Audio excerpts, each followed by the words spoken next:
Rabbuna wa rabbul malaikati warruh wa la hawla wa la quwwata illa billahil aliyyil azim. Amma ba'du.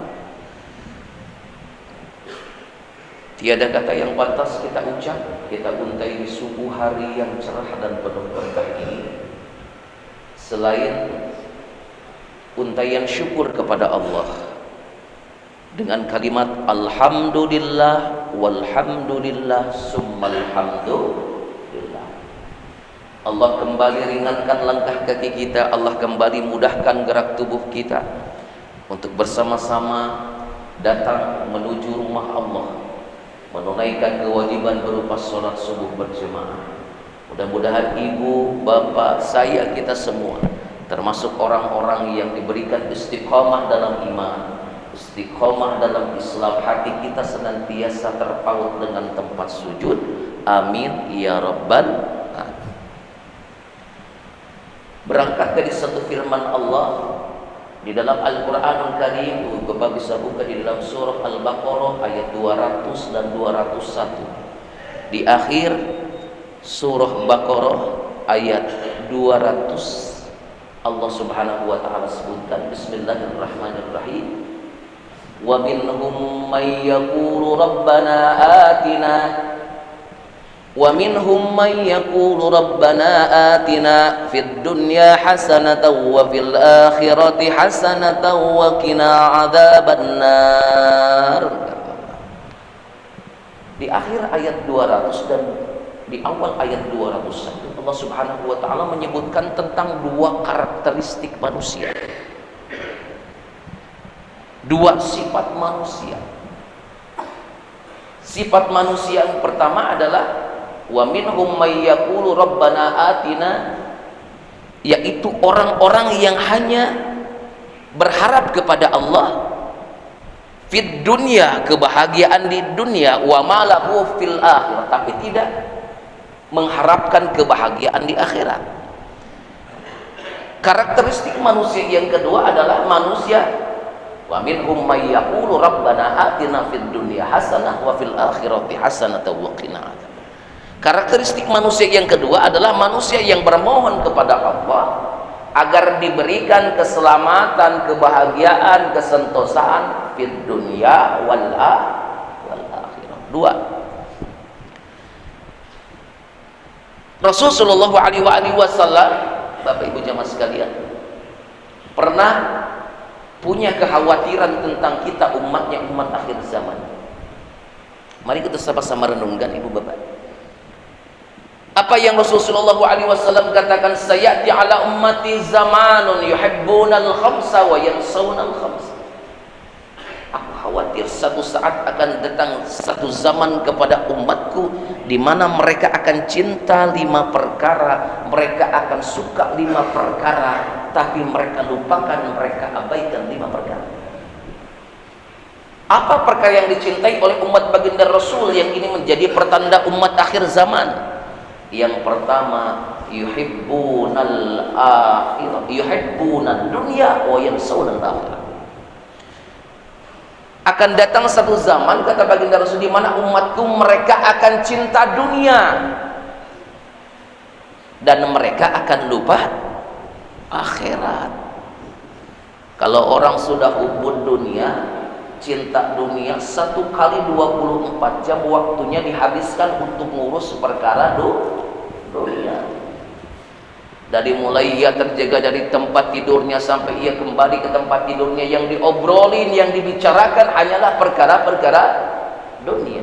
Perkara akhirat tidak pernah ia singgung, perkara akhirat tidak pernah ia persiapkan, perkara akhirat tidak pernah ia maksimalkan.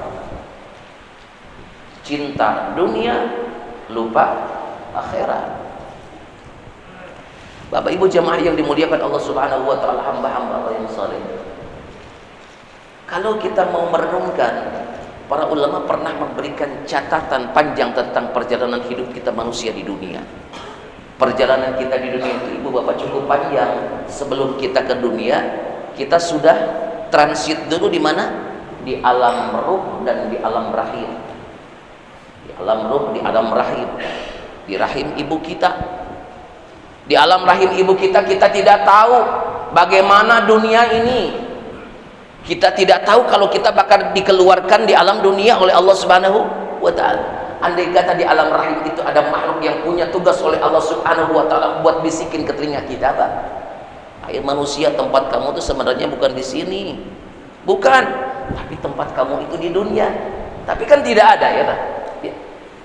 Makanya Allah Subhanahu wa ta'ala sebutkan di dalam Al-Qur'an, wallahu akhrajakum min butuni ummahatikum la ta'lamuna syai'a wa ja'ala lakumus sam'a wal absara wal af'idah la'allakum tashkurun. Allah mengeluarkan kamu itu dari rahim ibu kamu. Setelah ibu kita ngandung 9 bulan, pas datang waktunya, ibu yang pernah ngelahirin berkuah darah, bersimbah keringat, netesin air mata biar buah hatinya, janinnya bisa keluar ke alam dunia dalam keadaan la ta'lamuna syai'ah, gak tahu apa-apa, berojol ke alam dunia pada ngejerit, berojol ke alam dunia pada nangis, gak tahu apa-apa. Tapi dengan rahman dan rahimnya Allah, wa ja'ala lakumus sam'a wal absara wal afidah, Allah jadikan pendengaran, Allah jadikan penglihatan, Allah jadikan hati, la'allakum tashkurun, biar kita jadi hamba-hamba Allah yang bersyukur.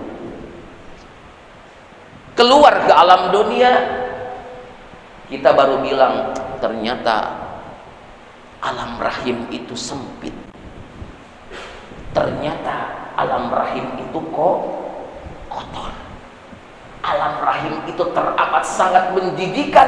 Kita bisa bilang itu karena kita saat ini sudah berada di buminya Allah, di dunia yang luas.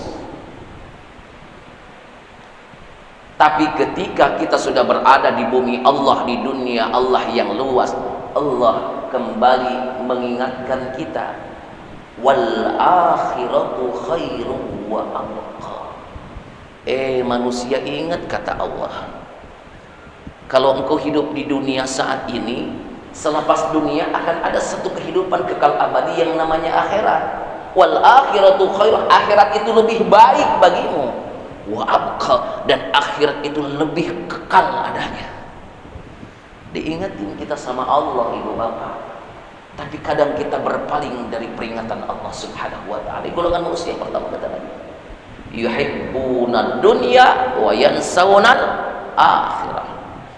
Dua, Rasulullah SAW katakan, satu zaman akan datang di mana umatku wa yuhibbunal hayat wa yansawunal maut.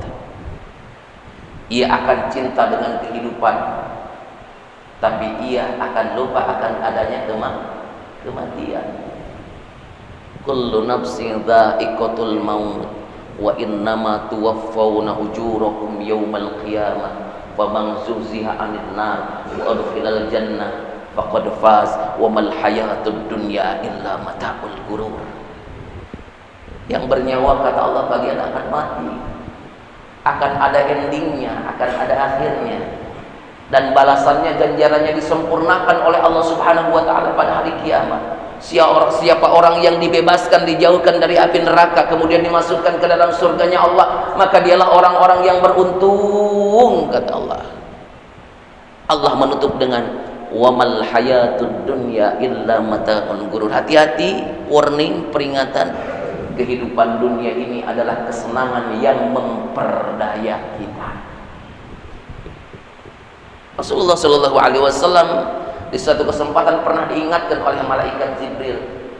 Ya Muhammad, kata malaikat Jibril, Ishma syi'ta fa innaka mayyitun. Hidup sesuka kamu, hidup semau kamu, hidup sesuai dengan keinginan kamu, karena ujung-ujungnya fa innaka mayyitun, engkau akan menjadi mati, engkau akan menjadi mayat. Dan siapapun tidak akan ada yang mampu menolak kedatangan kematian itu. La yastakhiruna sa'atan wa la yastaqdimun.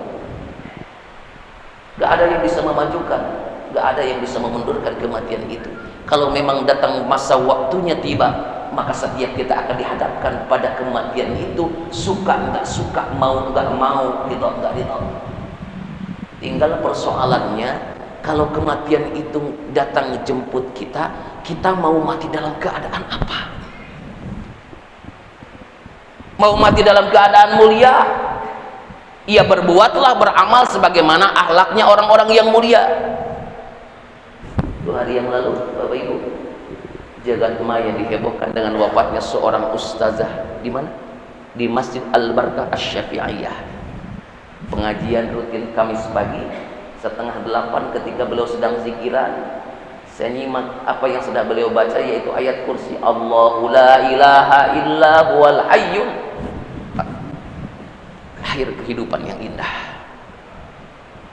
akhir kehidupan yang mulia. Kira-kira kalau kita melihat orang diwafatkan oleh Allah dalam keadaan seperti itu, kira-kira husnul apa suhul, Pak? Husnul. Udah pasti pemikirannya kesana. Wafat dalam keadaan sedang zikir ke Allah, sedang munajat ke Allah. Ya, kita mah belum tentu hadir. Betul tidak? Makanya orang yang wafat dalam keadaan seperti itu, Allah karunia terindah yang Allah berikan. Tinggal pilihannya 2. Kita mau wafat dalam keadaan mulia atau dalam keadaan terhina. Pingin wafat dalam keadaan mulia, maka penuhi kewajiban-kewajiban dari Allah. Sempurnakan taat kita kepada Allah, ikuti apa yang Allah mau, ikuti apa yang Rasul ajarkan kepada kita. Itu yuhibbunal haya wa yansawunal maut. 2, 3, Rasulullah SAW ini jadi peringatan buat kita. Akan datang satu zaman di mana umatku yuhibbunal qusur wa yansawunal kubur. Mereka akan suka dengan apa? Dengan gedung-gedung yang mewah, kemewahan, kemegahan, tapi mereka lupa akan ruangan bangunan 2 kali 3 kubur. Mereka tumpuk-tumpukan harta mereka, tapi mereka tidak persiapkan untuk satu kehidupan setelah kematian. Oleh karenanya Rasul mengingatkan kembali kepada kita, yatba'ul mayyit ada salas. Ngikutin mayit itu, Pak, ketika seseorang mati itu 3 perkara. Apa? Ahluhu wa maluhu wa amaluhu. Keluarganya, hartanya, dan amalnya. 2 akan kembali. Apa yang akan kembali? Ahluhu, keluarganya.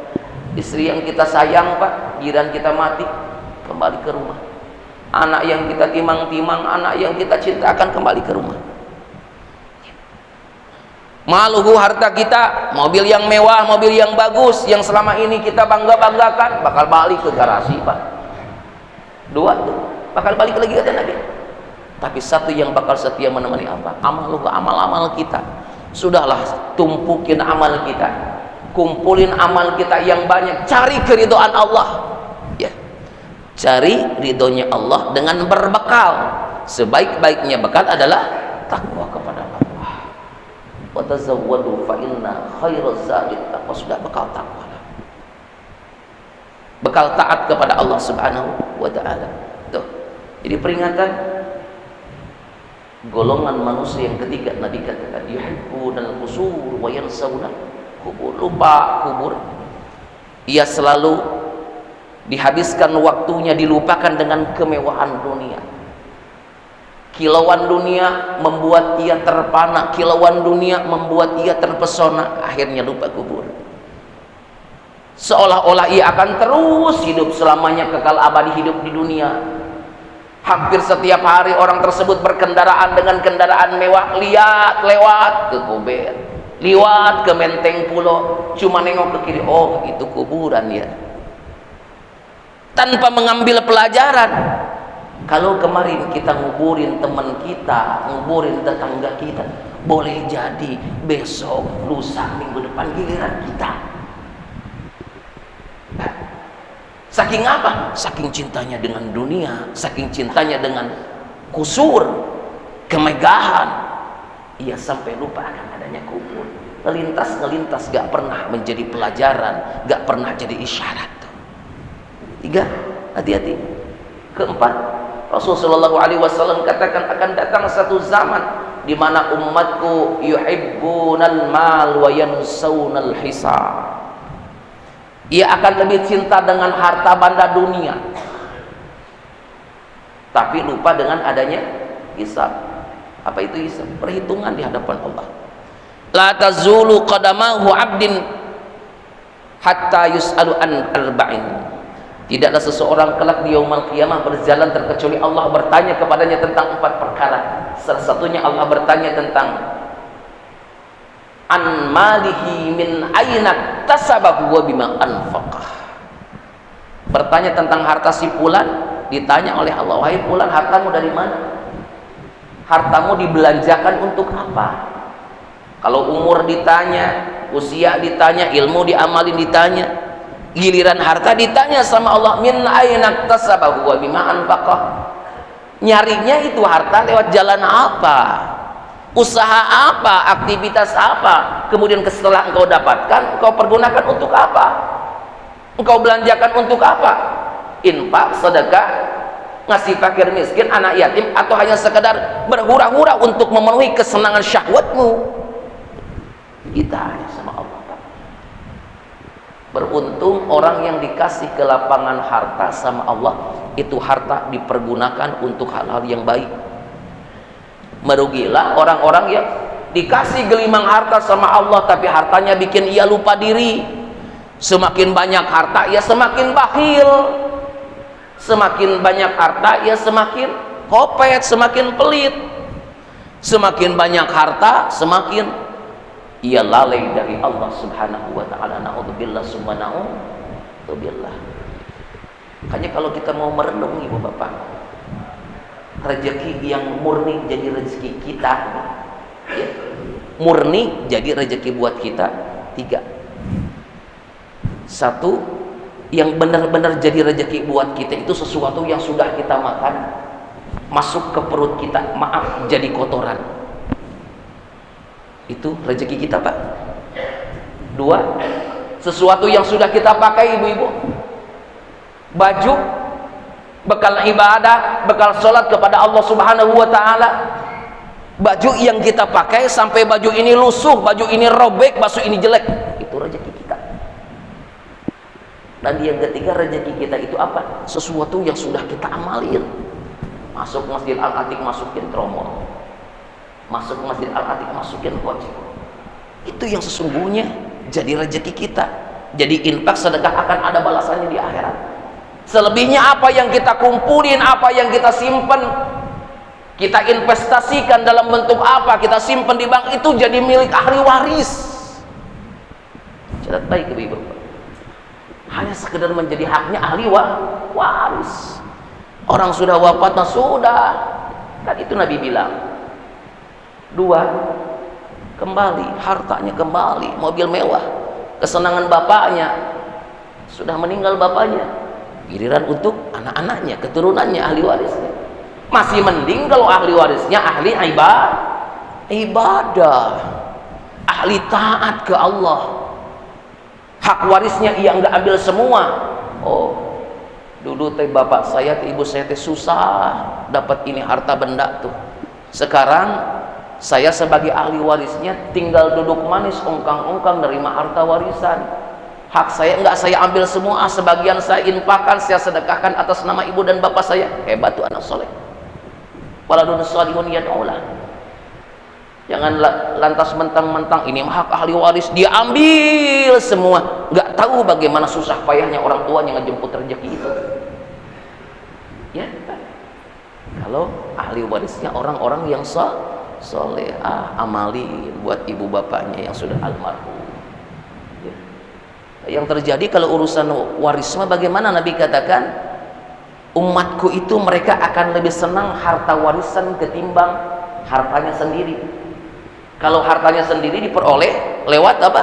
Keluh kesah, lewat apa? Lewat usaha, harus berlelah-lelah, harus bersusah payah. Ibarat kata pergi pagi pulang malam, itu harta rezeki sendiri. Tapi urusan harta waris mereka dapat dengan duduk manis, hanya sekedar ongkang-ongkang, tidak harus bersusah payah. Makanya Nabi katakan, umatku akan lebih senang dengan harta warisan. Ini warning, Pak, Ibu Bapak. Peringatan dari Nabi Shallallahu Alaihi Wasallam. Lihat, saking orang cintanya dengan warisan, banyak kasus yang terjadi. Betapa orang sangat tamak, betapa orang sangat serakah. sekian bersaudara, 2, 3 bersaudara, si A kepingin dapat haknya lebih banyak, si B kepingin dapat lebih banyak, si C pun pingin dapat lebih banyak. Masing-masing atur strategi gimana caranya dapat hartanya lebih banyak. Tuh. Bahkan yang ironis adalah ketika adik sama kakak nggak akur, gontok-gontokan karena urusan apa? Urusan harta warisan. Alhamdulillah. Yang ironis lagi, tempo hari sempat bikin geger dunia maya ketika ada orang tua, seorang ibu yang sudah sepuh ditinggalin sama suaminya dengan hartanya yang banyak. Ia diperkarakan oleh anak-anaknya, dilaporkan ke pengadilan atas hak apa? Hak waris daripada orang tuanya. Ibunya dilaporin, Pak, dimasukin penjara karena apa? Karena harta warisan. Na'udzubillah summa na'udzubillah. Karena apa tuh?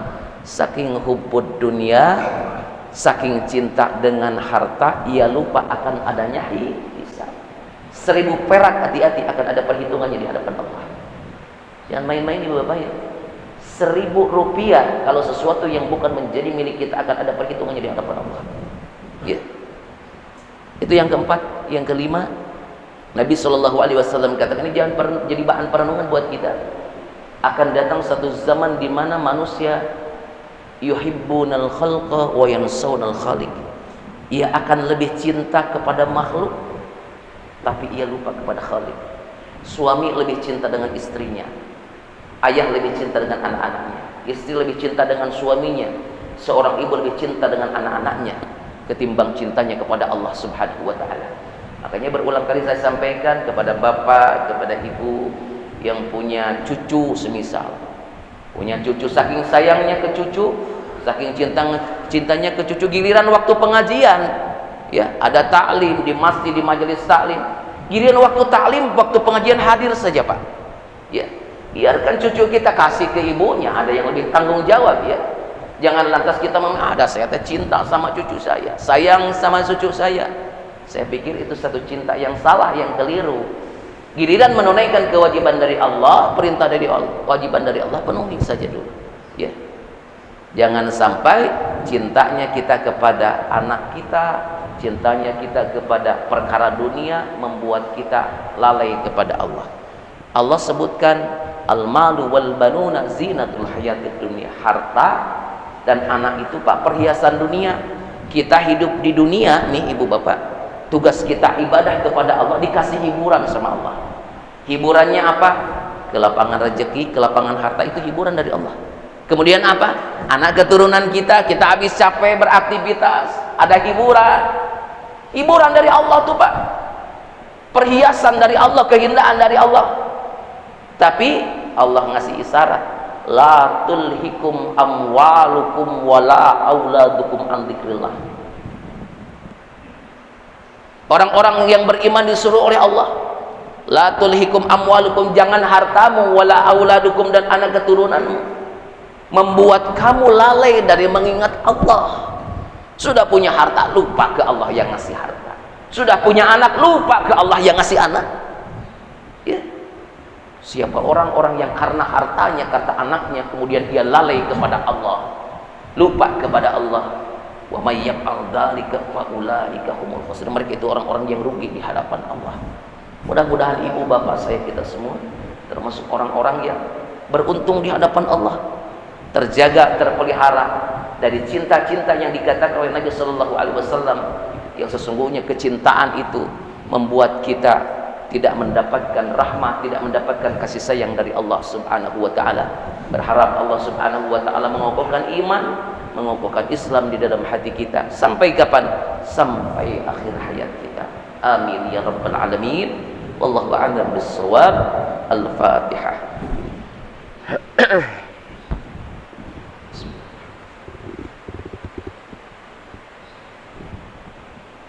Astaghfirullahaladzim, astaghfirullahaladzim min kulli dhanbin 'azim wa atubu ilaih. Bismillahirrahmanirrahim. Alhamdulillahi hamdan syakirin, hamdan na'imi, hamdan yuwaffi ni'amahu wa yukafi'u mazid. Ya Rabbana lakal hamdu wa lakal syukru kama yanbaghi li jalali wajhikal karim wa li 'azimi sultanik. Allahumma shalli 'ala sayyidina Muhammad wa 'ala ali sayyidina Muhammad. Allahumma inna nas'aluka ridhaka wal jannah wa na'udzu bika min sakhatika wan nar. Allahumma arinal haqqa haqqan warzuqna ittiba'ah wa arinal batila batila warzuqna ijtinabah. Allahumma ighfir lana dhunubana wa liwalidina warhamhum kama rabbawna shighara. Allahumma inna nas'aluka sihhatan fi taqwa wa tula 'umrin bi husnil amal. Allahumma bika asbahna wa bika amsayna wa bika nahya wa bika namut wa ilaikal masir. Allahumma aghnina bil ilmi wa zayyinna bil hilmi wa akrimna bit taqwa wa jammilna bil afiyah. Allahumma ij'alna sabura waj'alna syakura wa fi 'aini saghira wa fi a'yunin nasi kabira. Allahumma inna nas'aluka nafsan mutma'innah tu'minu bi liqa'ika wa tarda bi qada'ika wa taqna'u bi 'ata'ika. Allahumma habbib ilaina al-iman wa zayyinhu fi qulubina wa karrih ilaina al-kufra wal fusuqa wal 'isyan waj'alna minal rasyidin. Rabbana atmim lana nurana waghfir lana innaka ala kulli syai'in qadir. Rabbana atina fid dunya hasanah wa fil akhirati hasanah wa qina adzaban nar. Wa sallallahu ala sayyidina Muhammadin wa ala alihi wa sahbihi wa sallam. Bi fadlika subhana rabbika rabbil izzati amma yasifun wa salamun alal mursalin walhamdulillahi rabbil alamin. Amin ya rabbal alamin. Amin ya mujibas sa'ilin. Mohon maaf lahir batin. Wassalamualaikum warahmatullahi wabarakatuh.